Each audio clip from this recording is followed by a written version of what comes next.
नमस्कार दोस्तों, आप सभी का स्वागत है आपके अपनी यूट्यूब चैनल AV97 क्लासेज में। आज की इस वीडियो में हम कक्षा 9 विज्ञान अध्याय नंबर 1 हमारा है पदार्थ। हमारे आसपास के जो पदार्थ है ये चैप्टर हम अध्ययन कर रहे थे। आज ये हमारा पार्ट नंबर 2 रहेगा। क्लास नंबर 2 हमारी रहेगी ये आज की।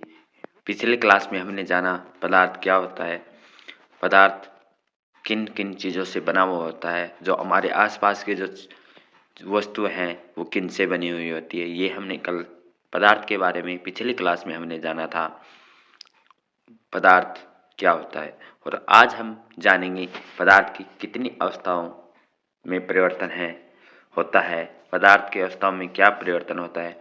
और पिछली क्लास में हमने जाना था कि पदार्थ की कितनी अवस्थाएं होती है मूलभूत रूप से, और ये हम डिस्कशन कर चुके हैं।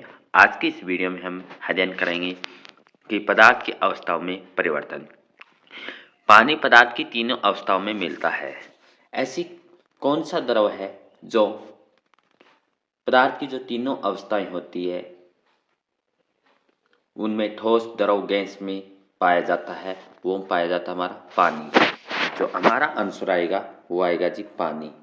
पानी है पदार्थ की तीनों अवस्थाओं में मिलता है। जैसे ठोस से बर्फ, बर्फ से ठोस से क्या बर्फ में, और पानी से द्रव में, और गैसीय से वाष्प में परिवर्तन होना क्या है पानी। ये हमारे तीनों अवस्थाओं में, पानी हमारे तीनों अवस्थाओं में पाया जाता है। नेक्स्ट हमारा पॉइंट है गर्म करने पर पानी, गर्म करने पर पानी है, गर्म करने पर बर्फ पानी में परिवर्तित हो जाती है और पानी वाष्प में परिवर्तित हो जाता है। पदार्थ की भौतिक अवस्थाओं को दो तरीकों से परिवर्तन किया जा सकता है। हमने जाना पानी है जो तीनों अवस्थाओं में पाया जाता है, ठोस, द्रव, गैस में। जब गर्म करने पर बर्फ पानी में बदल जाती है और पानी है वाष्प में परिवर्तन चेंज हो जाता है। पदार्थ की जो भौतिक अवस्थाओं को दो तरीकों में परिवर्तन किया जाता है। पहला है तापमान में परिवर्तन, दूसरा है दाब में परिवर्तन का प्रभाव। जो दो तरीके हैं पदार्थ की भौतिक जो अवस्था है उसको चेंज करने का, पहली जो है तापमान में परिवर्तन, दूसरा दाब परिवर्तन का प्रभाव। अगर हम तापमान है ज़्यादा टेम्परेचर डालेंगे पदार्थ में अगर उसके, तो उसमें क्या परिवर्तन होगा, और अगर दाब है उस पर कोई दबाव डाल के क्या परिवर्तन का प्रभाव होगा, ये हम इस क्लास में जानेंगे। तो पहला हमारा है तापमान में परिवर्तन। तापमान में परिवर्तन के द्वारा कैसे इसमें परिवर्तन किया जा सकता है, तो पहला है गलनांक के द्वारा। तापमान में जब परिवर्तन होगा, टेम्परेचर देने के बाद क्या परिवर्तन होगा, तो हम जानेंगे। जो मेल्टिंग पॉइंट है, ये मेल्टिंग जो पॉइंट है गलनांक का, वो हम जानेंगे। जिस तापमान पर वायुमंडलीय दाब पर, जिस तापमान पर हमने जो भी तापमान डाला है, टेम्परेचर दे रहे हैं, उस वायुमंडलीय दाब पर कोई ठोस पिघलकर द्रव बनता है। जब वायुमंडलीय दाब पर कोई ठोस है, कोई ठोस वस्तु जो है द्रव से पिघलकर किसमें द्रव बन जाता है, इसका गलनांक कहलाता है। तो ये प्रक्रिया हमारी क्या कहलाएगी, गलनांक कहलाएगी। अगर कोई ठोस से द्रव में आ जाता है, ठोस से द्रव में आना, और उसे हम कहेंगे गलनांक। और किस पे, तापमान से।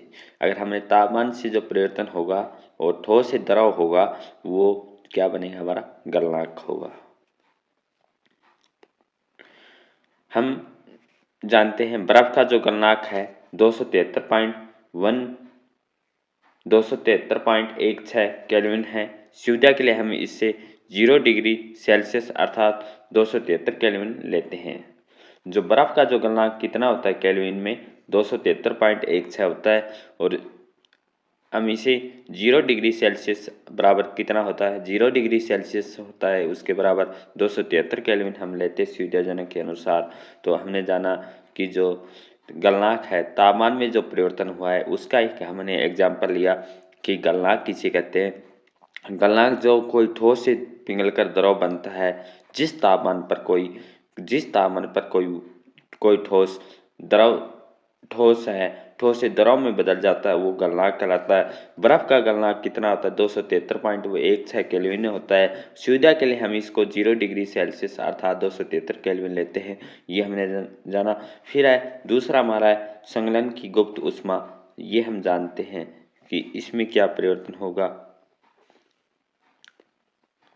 दूसरा हमारा है जो तापमान से जो परिवर्तन होता है वो है संलयन की गुप्त ऊष्मा। वायुमंडलीय दाब पर 1 किलोग्राम ठोस को उसके गलनांक पर द्रव में बदलने की जितनी ऊष्मीय ऊर्जा की आवश्यकता होती है उसे संलयन की गुप्त ऊष्मा कहते हैं।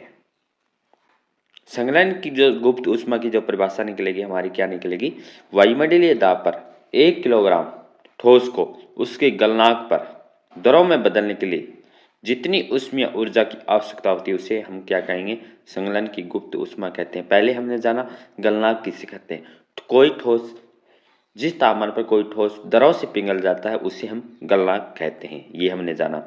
फिर यहाँ कह रहा है जो गुप्त ऊष्मा होती है वो होती है अगर हमने वायुमंडलीय दाब है उस पर 1 किलोग्राम ठोस को 1 किलोग्राम ठोस है, ठोस से किस में हो रहा है, द्रव से चेंज हो रहा है, किस में हो रहा है, द्रव से चेंज हो रहा है, तो वो हमने जाना गलनांक होता है। ठोस को उसके गलनांक पर द्रव में बदलने के लिए जितनी ऊष्मीय ऊर्जा की हमें जितनी ऊष्मीय उसको ठोस से द्रव में परिवर्तन कर रहे हैं उसके लिए हमें ऊर्जा की आवश्यकता होती है, ऊष्मीय ऊर्जा की आवश्यकता होती है, उसे हम क्या कहेंगे, संलयन की जो गुप्त ऊष्मा कहते हैं। ये हमने जाना कि जो ठोस से द्रव में चेंज करना कौन सी प्रक्रिया है, हमारी गलनांक है।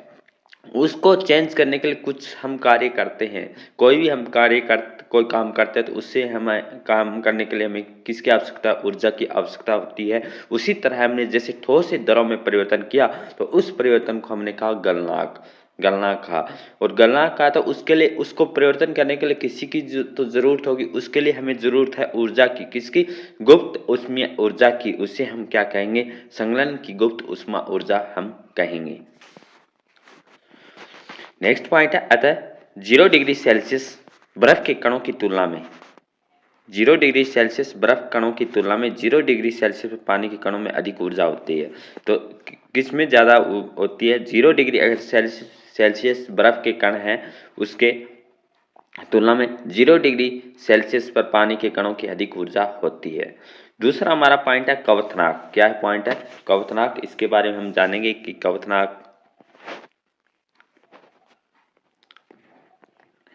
गलनांक हमने जाना। पहला जो हमारा पॉइंट था तापमान में जो परिवर्तन के द्वारा कौन सा ठोस से द्रव में बदलना क्या था, हमारा गलनांक था।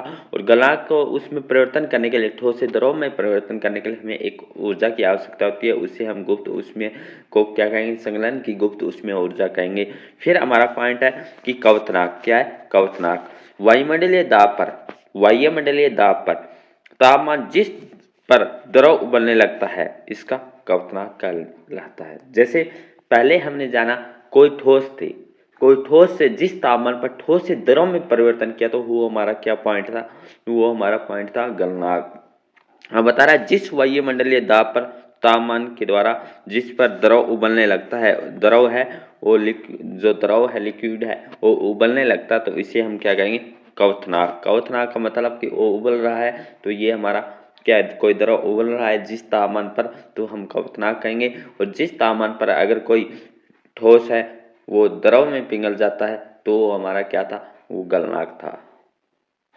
ठीक, क्वथनांक सम्मिश्र गुण है। जल का जो क्वथनांक कितना होता है, जल का जो क्वथनांक 373 केल्विन होता है। जल का जो क्वथनांक है 373 केल्विन, 100 डिग्री सेल्सियस प्लस 273 बराबर कितने केल्विन के होते हैं, 373 डिग्री। जो जल का जो क्वथनांक है, जल अगर जो डिग्री सेल्सियस है उसमें हमारा क्या होएगा, डिग्री सेल्सियस में हमारा जो क्वथनांक है जल का वो 100 डिग्री है, परंतु अगर हम केल्विन में इसको करेंगे तो 373 केल्विन के बराबर ही हमारा ये जल का जो क्वथनांक है ये आएगा।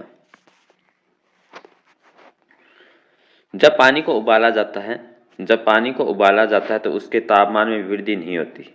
जब पानी को उबाला जाता है तो उसके तापमान में वृद्धि होती है कि नहीं, तो हम कहेंगे उसके तापमान में वृद्धि नहीं होती, तापमान 100 डिग्री सेल्सियस ही रहता है, क्योंकि वाष्पीकरण की जो गुप्त ऊष्मा है पानी के कणों के बीच के आकर्षण बल को तोड़ती है। जब पानी को उबाला जाता है तो उसमें तापमान में वृद्धि होती है कि नहीं, तो हम कहेंगे नहीं होती, क्योंकि तापमान 100 डिग्री सेल्सियस ही रहता है। क्योंकि वाष्पीकरण हो रहा है तो उसमें गुप्त ऊष्माएं पानी के कणों के बीच के आकर्षण बल को तोड़ती है। तापमान का जो नेक्स्ट परिवर्तन का जो हमारा है वो है ऊर्ध्वपातन। ऊर्ध्वपातन क्या होता है? कुछ ऐसे पदार्थ जो द्रव अवस्था में परिवर्तित हुए बिना ठोस अवस्था से सीधे गैस में वापिस ठोस में बदल जाते हैं। कुछ ऐसे पदार्थ हैं जो द्रव अवस्था में परिवर्तित हुए बिना, द्रव अवस्था में जो बदलाव नहीं हो उसके बिना ही ठोस अवस्था से सीधे गैस में वापिस ठोस में बदल जाते हैं। इस प्रक्रिया को हम कहेंगे ऊर्ध्वपातन प्रक्रिया। हमने तापमान में जो परिवर्तन हो रहा है, तापमान के द्वारा जो परिवर्तन हो रहा है उसमें हमने जाना गलनांक। गलनांक हमारा पॉइंट था कि जो ठोस से द्रव में बदलना गलनांक था। फिर हमने क्वथनांक, जिस वायुमंडलीय दाब पर कोई द्रव उबलने लगता है तो ये हमारा क्वथनांक था। तीसरा हमारा पॉइंट है ऊर्ध्वपातन। ऊर्ध्वपातन वो होता है जिसमें कुछ ऐसे पदार्थ होते हैं जो द्रव अवस्था में परिवर्तित हुए बिना ठोस अवस्था से सीधे किस में, गैस में, और फिर वापिस ठोस में बदल जाते हैं। पहले तो गैस में फिर वापिस ठोस में बदल जाते हैं। इस प्रक्रिया को हम कहते हैं ऊर्ध्वपातन कहते हैं। नेक्स्ट हमारा है दाब परिवर्तन का प्रभाव। आज हमने जाना तापमान में जो परिवर्तन के प्रभाव क्या थे। पहला हमारा पॉइंट था गलनांक, दूसरा हमारा पॉइंट था क्वथनांक, तीसरा हमारा पॉइंट था ऊर्ध्वपातन। गलनांक में हमने जाना ठोस से द्रव, और क्वथनांक में जो जिस वायुमंडलीय दाब पर कोई पदार्थ उबलने लगता है, द्रव उबलने लगता है, तो वो हमारा क्वथनांक था। ऊर्ध्वपातन था जो बिना कोई परिवर्तन हुए ठोस अवस्था में सीधे गैस, फिर ठोस में बदल जाते। इस प्रक्रिया को हमने ऊर्ध्वपातन कहा। और कल हम जाने दाब परिवर्तन का प्रभाव। अगर हमारे पिछले क्लास नहीं देखी है तो उसको जरूर देखें, क्योंकि उसमें हमने जाना कि पदार्थ की जो परिभाषा है, पदार्थ किन से बने हुए होते हैं, वो हमने क्लास कर चुके हैं। और अगर आपको सेशन अच्छा लगा है तो लाइक ज़रूर करना और कमेंट सेशन में ज़रूर बताना कि क्लास कैसी रही। ज़्यादा से ज़्यादा इस वीडियो को शेयर करना, लाइक करना और सब्सक्राइब ज़रूर करना। Thank you all of you. जय हिंद, जय भारत।